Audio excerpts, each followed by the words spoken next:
we started with the basics in this program, and we also picked the site very specifically.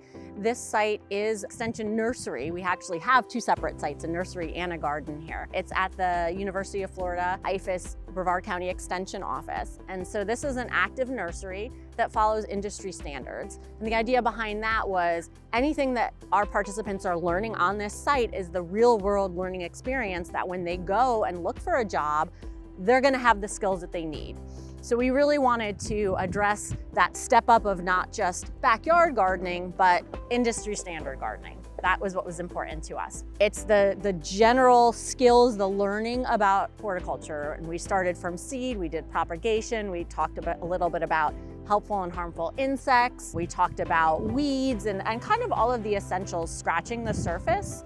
And then at the same time, it was an opportunity for them to engage with other volunteers on the site that they could communicate with. So it opened up their communication skills. It gave them life skills, a little bit more independence, a task, a purpose. And then also the goal is to now direct them into career development. And so we'll follow up our program after we're not in the nursery anymore with the direction that our participants want to go. Do they want to look to volunteer? Do they want to look to garden at home? Do they want to look to find a job at a nursery? Do they want to be their own business owner and start propagating and planting and selling their own stuff?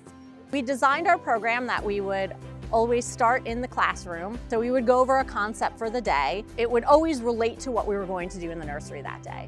So it would be some of that learning, very hands-on learning. It would really kind of solidify what we were going to do out in the garden. And so then when we came out into the garden, that was completely hands-on, literally digging in the dirt, getting in there with the pots, working with the propagation, working with the seeds, learning the steps, labeling, watering. So really all of the hard skills that they would need for the job.